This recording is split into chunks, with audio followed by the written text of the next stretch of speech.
찬양해 주 사랑 기뻐 말로 다 못하네 주 앞서 가며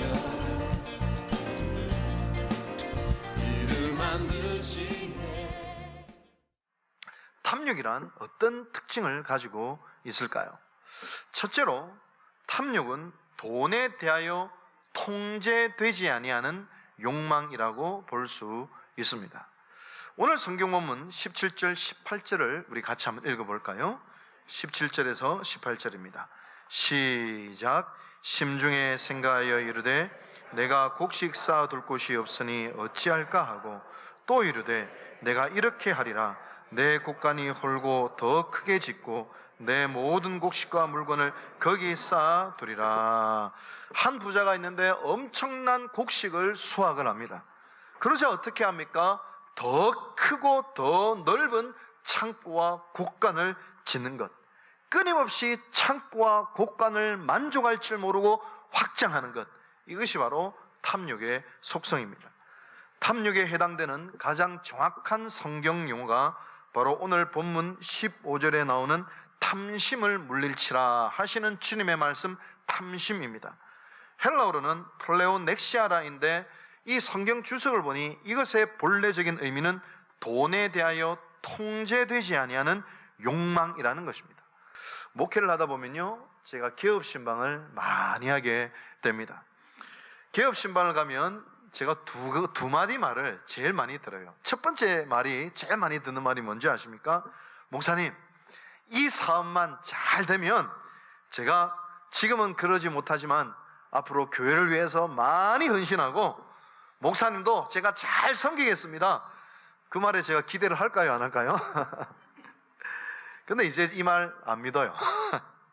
왜냐하면 제 경험상 100%는 아니지만 잘 되더라도 헌신하는 경우가 거의 드뭅니다. 없다는 건 아니에요. 오히려 잘 된 것 때문에 더 욕심이 통제되지 않아 교회를 등지는 경우가 훨씬 더 많았습니다. 여러분, 그리고 또 겸손한 분도 있어요. 또 다른 말은 어떤 말이냐면, 목사님, 제가 이 사업을 통해서 하루 밥 3끼만 잘 먹고 살았으면 좋겠습니다. 이런 분들이 계셔요. 그럼 제가 안타까워서 정말 또 간절히 복을 빌죠. 근데 그 사업이 정말 잘 됐어요. 근데 어떻게 하는지 아십니까? 밥 3끼 먹을 정도가 되니까 사업을 확장하네, 분점을 내네, 더 바빠지고 더 욕심이 생겨서 더 신앙생활 못하는 거예요. 그래서 저는 그 말 안 믿어요. 이제는 안 믿기로 했어요. 여러분 따라하세요. 지금부터 해야 합니다. 여러분, 지금 못하는 사람이 앞으로 못해요. 지금 할 줄 아는 사람이 앞으로도 할 줄 알더라고요. 지금 예배드리고 지금 봉사하고 지금 헌금 드리지 않는 사람은 앞으로도 안 해요. 제가 목회를 하면서 그래도요, 교육전도사부터 20년 하지 않았습니까? 많은 신방을 하고 많은 분들을 만나지 않았습니까? 지금 하는 사람이 앞으로 하더라고요. 지금 조금이라도 지금 나에게 주어진 형편 속에서 정성껏 하나님의 나를 위하여, 이웃을 위하여 섬기고 나눌 수 있는 사람이 앞으로도 풍성하게 할 줄 알더라고요. 죄송하지만 기독교와 무당과 다른 종교가 다른 점이 뭔지 아십니까? 무당은요, 우리가 잘 되고 부자가 되고 다른 종교도 복받고 여기에 대한 관심이 무지하게 많습니다만, 제가 아는 하나님은요, 우리의 사업이 잘 되고 안 되고 사실 별 관심 없으세요. 내가 아는 하나님은 그렇습니다. 아니, 이러면 좀 상처받으니까 두 번째 관심이에요. 두 번째 관심. 하나님께, 천지를 창조하신 하나님께 온 지구에 있는 모든 물질을 갖다 바친들 하나님 앞에 먼지나 되겠습니까? 하나님이 진짜 바라시는 게 뭔지 아세요? 예수 믿고 건강한 하나님의 자녀가 되어 예배 잘 드리고 하나님의 말씀대로 순종하고 하나님을 사랑하고 이웃 사랑하며 사는 거, 하나님 그걸 진짜 원하시는 거예요. 우리가 지금 이렇게 맥을 잘못 잡고 있는 거예요. 맥을 잘못 잡고 있는 거예요.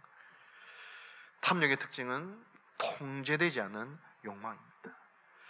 둘째로 탐욕의 특징은 이웃에 대하여 차가운 무관심의 특징을 가지고 있습니다. 그래서 오늘 성경을 보니 제일 많이 나와 있는 단어가 어떤 단어인고 하니 나, 내 라는 단어입니다. 내 재산, 내 곡식, 내 창고, 내 즐거움, 내 기쁨, 무려 6번의 단어가 나라는 단어가 6번 나옵니다. 그런데요, 단 한마디도 너가 없습니다. 너가 없어요. There will be blood에 나오는 다니엘 플레임뷰는 자신을 제외한 모든 사람들은 성공의 도구요, 자신의 탐욕을 채워줄 수단에 불과했습니다. 심지어 자기 자식조차 성공의 방해가 되면 가차없이 내쳐버린 것입니다. 너가 없습니다. 탐욕에 눈이 멀면 하나도 안 보여요. 하나도 안 보여요. 나의 필요, 나의 요구, 나의 욕망, 그것만 보이기 시작하는 것입니다. 오래전 한 언론사에서 조사한 재미있는 실험 결과가 하나 나와 있죠. 어떤 사람이 서울 시내 각처에서 구걸을 했습니다. 도대체 서울 시내 어떤 동네에서 제일 적선을 많이 하고 어떤 동네가 제일 인색할까? 놀라운 것은 제일 가난한 동네에서 적선이 제일 잘 됐고요, 제 서울에서 가장 권력과 부가 밀집해 있다는 강남에서 제일 인색하고 동전을 안 던져주더라는 것이에요. 여러분, 이것이 바로 탐욕의 특징입니다. 탐욕은 너가 없습니다. 셋째, 탐욕의 특징은 돈을 하나님으로 섬긴다는 것입니다. 돈은 그 자체로 선도 아니고 악도 아닙니다. 돈을 어떻게 벌고 어떻게 쓰고 어떻게 소유하느냐의 방식에 따라 그것이 선할 수도 있고 악할 수도 있는 것이지, 돈, 물질 그 자체는 결코 악한 것도 아니고 선한 것도 아닙니다. 하나님은 오히려 너희에게 이 모든 것이 있어야 할 줄을 아신다고 말씀하시며 물질의 필요성도 말씀하고 계십니다. 문제는 물질을 다스리고 물질을 관리해야 될 인간이 영적인 역변이 일어난 거예요. 오히려 물질이 인간을 다스리고 물질이 인간을 부리고 물질이 인간을 이끌고 가는 그런 영적인 왜곡이 일어난 것입니다. 영적인 질서의 파괴가 일어난 것이에요.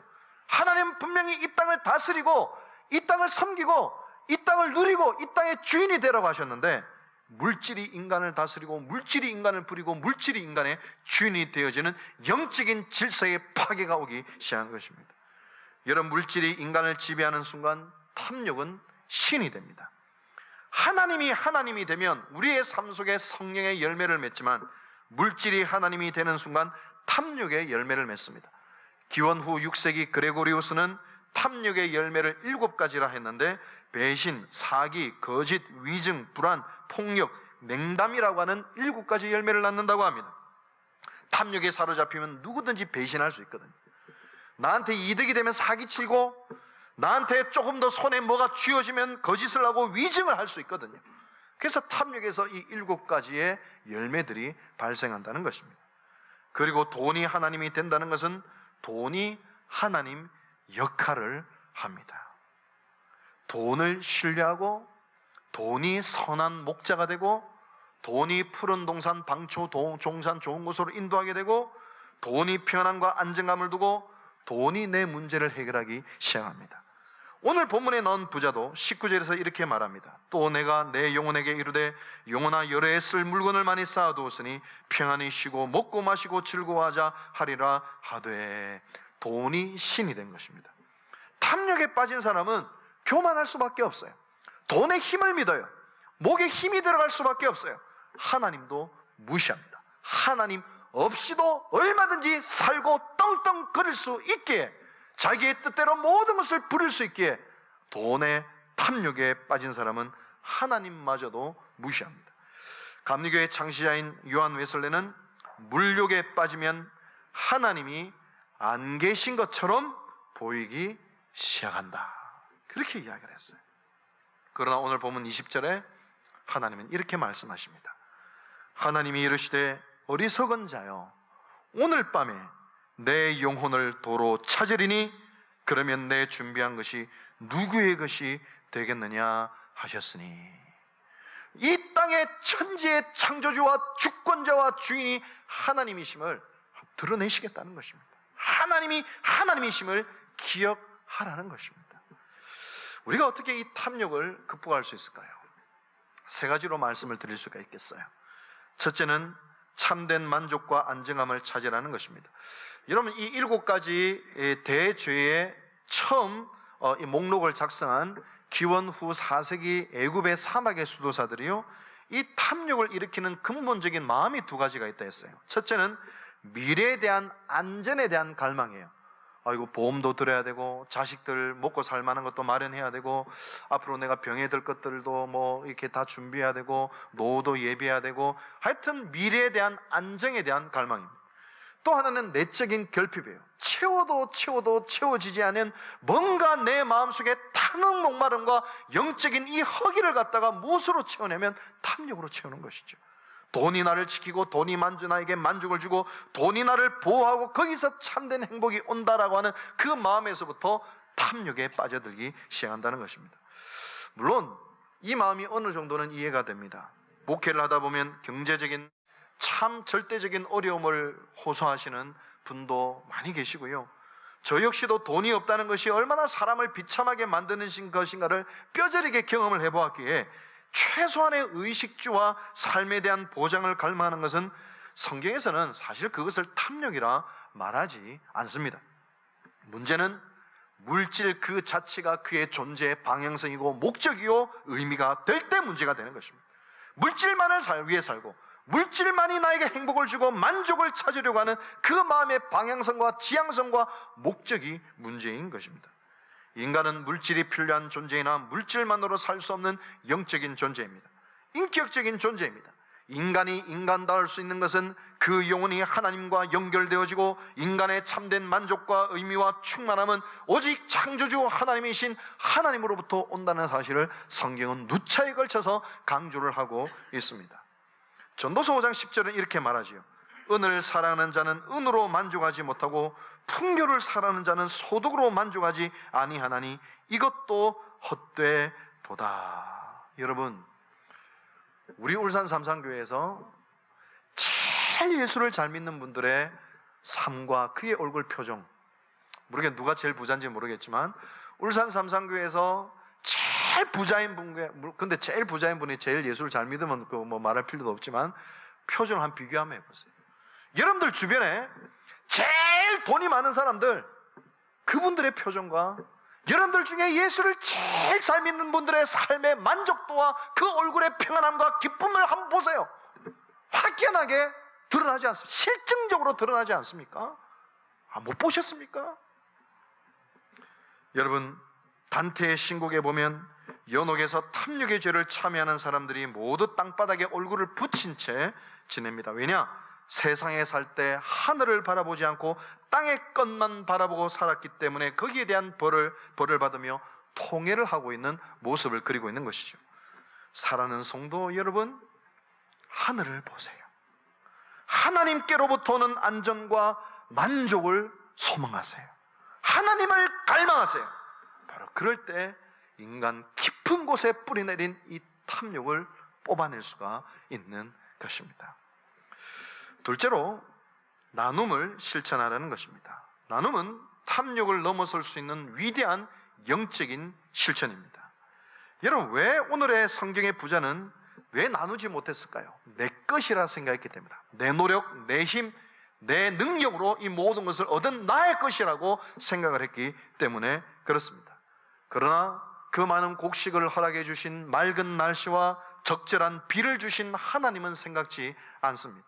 건강을 주신 하나님도 생각지 않고 자신의 재산을 보호해주는 국가와 공동체는 생각하지 않습니다. 나를 위해 일을 해준 일꾼들도 생각지 않습니다. 여러분, 제가 제일 싫어하는 말이 자수성가란 말이라 했잖아요. 여러분, 그리스도인들의 사전에는 이 단어는 없어져야 합니다. 무슨 자수성가예요? 아무리 능력 있고 실력 있는 사람도 아프리카 소말리아에 태어나면 굶어 죽을 일밖에 없어요. 아무리 실력 있고 힘이 있고 똑똑한 사람도 이 북한의 아오시 탄광에 태어나면 살아남을 길이 없어요. 여러분, 오늘 우리가 이렇게 밥을 먹고 사는 것도 국가의 은혜 아니에요? 하나님의 은혜 아니에요? 누군가의 섬김과 돌봄 속에 우리가 있는 거 아니에요? 여러분, 하나님이 내 코에 호흡을 1분만 걷어가셔도 거기서 끝이 나는 거예요. 그러므로 그리스도인은 철저하게 청지기 의식과 공동체 의식으로 오늘을 살아가는 것입니다. 그러나 탐욕에 사로잡히면 결코 나눌 수가 없습니다. 하나님을 향하여 드리는 것도 그렇게 인색할 수밖에 없고, 이웃을 위해 섬기고 나누는 것도 그렇게 인색할 수밖에 없습니다. 그러나 자신의 즐거움과 내 가족과 일신상의 욕망을 위해서는 낭비에 가까울 정도로 그 물질을 쏟아 붓기도 합니다. 탐욕을 이기는 것은 나눔입니다. 하나님께 드려야 할 것을 드리십시오. 이웃에게 인색하지 마십시오. 탐욕을 이길 수 있는 너무나도 아름다운 영적인 실천입니다. 최근에 제가 아는 많은 지인들이 휴가를 왜 울산에 이렇게 자꾸 오는지 모르겠어요. 왜 자꾸 휴가를 울산에 와? 뭐 볼 거 뭐가 있다고? 제가 했으니까. 김원필 목사 보려고. 그래서 짧게는 하루, 1박 2일, 2박 3일, 3박 4일 이렇게 울산에 많이 휴가를 이렇게 옵니다. 그래서 게스트룸을 내어주고요. 또 저나 저희 아내나 이렇게 교제하는 걸 너무 좋아하기 때문에 또 그게 기뻐요. 그래서 밤늦게까지 서로 이야기하고 격려하고 삶을 나누고 또 섬길 수 있고 또 식사를 대접할 수 있는 것이 얼마나 큰 기쁨인지 모릅니다. 근데 너무 많이 오시니까 약간 경제적으로 부담이 많이 되어서, 아니 뻔히 옆에 게스트룸에 저녁 안 먹고 있는 거 하고 아침 안 먹고 있는 거 아는데 그거 어떻게 해요? 경제적인 부담이 많이 됐어요. 그래서 저희 아내한테 야 조금 힘드네 이렇게 이야기를 했어요. 그러니까 아내가 이렇게 이야기합니다. 목사님 그런 말 하지 말라고. 우리가 개척교회 있을 때, 미국에 있을 때 얼마나 힘들었냐고. 그때 얼마나 많은 사람들이 우리를 도와줬냐고. 심지어 친구 중에 하나는 11조는 교회에다 드리고 또 다른 11조를 떼어내서 미국 유학하는 동안에 우리한테 주지 않았냐고. 얼마나 많은 사람들의 기도와 헌신과 도움으로 우리가 여기까지 왔냐고. 우리가 나누는 것은 자그마한 것이지만 그분들한테는 얼마나 큰 힘이 되겠냐고. 이제 팔불출이죠. 아내 자랑하고. 참 그래요. 돌이켜보면 많은 분들의 섬김과 나눔 속에 오늘 저도 있다, 그런 생각을 해보게 됩니다. 여러분, 또 왜 나누지 못할까? 나누면 나의 것이 줄어든다는 생각 때문에 그렇습니다. 그런데 주는 것이 더 풍성해지는 비결입니다. 레오 톨스토이가 정말 멋진 말을 했어요. 부는 분뇨와 같아서, 부는 똥오줌과 같대요. 분뇨와 같아서 축적되면 악취를 풍기나 뿌려지면 땅을 비옥하게 한다. 우리의 물질을 내 안에 가두면 그것이 악취를 내고 나의 영혼을 썩게 만드나, 그러나 이것을 나눠지기 시작할 때 교회와 이웃과 하나님의 나라를 비옥하게 하는 놀라운 은혜가 된다는 것입니다. 잠언 19장 17절은 나눔은 하나님께 구워드리는 거래요. 하나님께서 그것을 다 갚아주신대요. 잠언 11장 24절은 흩어 구제하여도 더욱 부하게 되는 일이 있나니라고 해요. 움켜진다고 부해지는 것이 아니라 오히려 섬기고 나눠줄 때 하나님께서 더욱더 우리의 인생을 비옥하게 하신다라고 하는 약속의 말씀인 것입니다. 마지막으로 탐욕을 극복하기 위해서는 내 인생을 향한 사명을 가지라는 것입니다. 여러분, 인간이 살아갈 때 경제적인 가치로 환산할 수 없는, 아니 경제적인 가치가 도저히 따라갈 수 없는 위대한 가치가 있지 않습니까?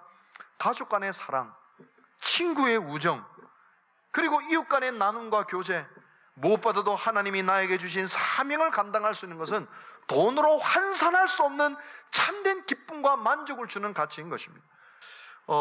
웩순회를 저희 아내와 함께 갔는데요, 거기서 너무 좋은 인연을 만났습니다. 저희 아내는 20년 전에 헤어졌던 대학 때의 절친을 만난 거예요. 거기서 알고 보니 티니지 선교사로 남편을 따라 가 있는 것이죠. 오늘 이 자리에 계세요. 또 저도 깜짝 놀랐는데 25년 전에 헤어졌던 제 대학교 예수전도단 서클 선배를 거기서 만났는데 한국 웩 부대표로 계시는 거예요. 얼마나 반가웠는지 모릅니다. 근데 그것이 사실 그것보다 더 저에게 감동적이었던 것은 바로 웩 가운데 역사하시는 하나님의 은혜였습니다. 여러분, 1997년도에 웩에서 이제 질의응답 시간이 있었어요. 그래서 문자로 이제 질문을 받는데 제가 질문을 하나 보냈습니다. 그 질문의 내용이 어떤 내용이냐면, 한국 교회와 한국의 모든 선교단체가 1997년도를 기점으로 다 쇠퇴하기 시작했습니다. 근데 외근 1997년도에 시작이 됐는데 한국에서 어떻게 더 성장하고 더 부흥할 수 있는 유일한 선교단체가 되었습니까? 저는 그 비결이 궁금합니다. 그래서 제가 그 비결을 배워서 우리 교회 한번 적용하고 싶어가지고 너무 궁금합니다. 그래서 제가 질문을 했는데 그 질문 가지고 거의 한 30분에서 1시간 정도 답변을 해주셨어요. 근데 사실 그 답변 속에서 제가 모든 해답을 얻었습니다. 그것은 하나님의 사명을 감당할 때에 그 무엇도 포기하지 않은 뜨거운 헌신이 이 외 가운데 있었다는 것입니다. 여러분, 콩고에 의료 선교사 중에 헬렌 로즈비어라고 하는 여자 선교사님이 계십니다. 이분이 아직도 생존해 계세요. 이분은 영국 귀족 가문에서 태어나서 캠브리지 대학교 의대를 졸업한 의학 박사고 의사입니다. 이분이 1953년도에 독신 여자 선교사로 외 선교사로 아프리카 콩고에 파송이 되었습니다. 근데 그 콩고에서 내란이 일어났어요. 내란이 일어나자 이 여자 선교사님도 그 반란군에 체포가 되어서 죽기 일보 직전까지 폭행을 당하고 집단 성폭행을 당합니다. 그의 몸과 마음이 만신창이가 됐겠죠. 영국으로 귀환해서 몸과 마음을 회복했는데 주님께서 이렇게 말씀해 주셨습니다. 십자가에서 인류를 구원하시기 위해 십자가에서 사지를 찢기신 주님의 사랑을 이 여자 선교사님이 다시 회복하게 된 거예요. 그 몸과 마음을 회복하고 다시 콩고로 들어가 20년 동안 병원과 학교를 세우면서 일평생 사역을 하시다가 은퇴하여 지금 영국에 살고 계십니다. 여러분, 예전에 아프가니스탄에 샘물교회에서 선교여행 갔다가 목사님 한 분과 청년 한 명이 죽는 사건이 일어나지 않았습니까? 그때 돌아가신 배영규 목사님이 저희 신학교 1년 선배였습니다. 그렇게 친한 사이는 아니었지만 함께 밥을 몇 번 먹었던 사이였는데 제주도 분인데 너무 사실 신실한 목사님이셨어요. 정말 저는 개인적으로 가슴이 많이 아팠습니다. 여러분, 그것 때문에 한국 사회에서 이 선교에 대한 근본적인 의문을 제기하기도 했죠. 근데 돌이켜 생각해 보면 이 아프가니스탄에 간 선교사들의 정신으로 우리나라에 선교사들이 들어온 거예요. 여러분, 지금도 양화진 선교사 무덤에 가보세요. 그 무덤의 3분의 1이 태어난 지 2년 미만의 영유아들입니다. 선교사들이 아프리카 120년 전에 아프리카도 못한 이 땅에 와서 심지어 몸과 마음이 망가지고 순교하고 자식들이 죽어나가고 어떤 선교사는 5명의 자식들 중에 4명이 죽고 그런 상황 속에서 목숨을 다해서 이곳 가운데 병원을 세우고 학원을 세우고 학교를 세우고 복음을, 생명의 복음을 전가해서 오늘까지 된 거예요. 여러분, 아프가니스탄 너무 뭐라 하지 마세요. 그때 배영규 목사님이 돌아가셨을 때 한국 정부에서 아프가니스탄에 있는 모든 한국인 선교사들을 비롯해서 한국인들 다 철수시켰습니다. 그 중에 외 의료 선교사들도 있었다고 합니다. 한국에 돌아와서 그들이 기도 모임을 하면서 다시 아프가니스탄에 들어갈 수 있도록 기도해달라 기도를 하고 있었어요.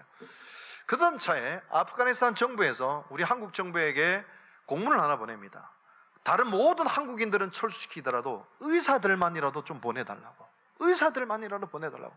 한국 정부에서 고민에 빠졌어요. 저 위험한 아프가니스탄에 어떤 의사가 가겠냐는 거예요. 이 한국 사회에서 부와 명예를 다 포기하고 도대체 어떤 의사들이 저 아프가니스탄에 가겠냐는 거예요. 근데 정부가 입수되길 외 선교사들은 간다더라. 그래서 외계 컨택이 들어와서 이 외 선교사, 의료 선교사 가정들이 이 아프가니스탄의 코이카 한국국제교류협력단의 신분으로 들어가게 된 거예요. 그리고 월급도 한국 공무원 월급이 나온 거예요. 그래서 그 선교사님들이 어떻게 하는지 아세요? 우리는 교회에서 다 후원을 받아서 생활을 할 수 있으니 이 월급은 더 어려운 외국 선교사를 위해 써주십시오 하면서 외국에다가 다 헌금을 했다고 하는 것입니다. 제가 1박 2일 동안 참여한 그 수련회가 얼마나 행복했는지 모릅니다. 여러분, 제가 좀 말을 좀 격하게 하겠습니다. 거기 다 하니까 다 거지들이 거짓. 다 동산제로 부동산제로 일평생 젊은 시절부터 복음을 위해서 헌신한 선교사들, 전부 가난한 사람들. 근데 여러분, 성경은 이야기해요. 가난한 자는 복이 있나니 천국이 저희 것이며 그 자리가 천국이었어요. 내가 여태껏 최근에 경험하지 못했던 영적인 기쁨, 자그마한 것에도 감사할 줄 알고 기뻐할 줄 알고 정말 여기가 천국이구나 하는 영적인 기쁨이 그 안에 있었어요. 여러분, 제가 이런 외국 선교사님들의 간증을 들으면서 참 내 불평, 내 고민 가짜는 거구나. 제가 얼마나 부끄러웠는지 모릅니다.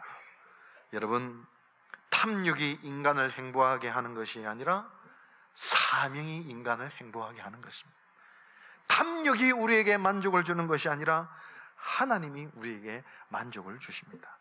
사랑하는 울산 삼성교회 성도 여러분, 탐욕을 넘어 나눔으로, 탐욕을 넘어 사명으로, 탐욕이 하나님으로 섬기는 것이 아니라 하나님을 하나님으로 섬기는 자리로 나아가기를 바랍니다. 바로 이 길 끝에 행복의 길이 있습니다. 탐욕의 길 끝에는 I'm finished, there will be blood. 그러나 바로 이 사명의 길은 비록 좁고 험한 길이나 그 길 끝에 우리 주님이 두 팔 벌려 당신의 사랑하는 사명자들 품에 안으시고 잘하였도다, 착하고 충성된 주나 칭찬해 주시며 참된 행복의 길로 인도하여 주실 것입니다.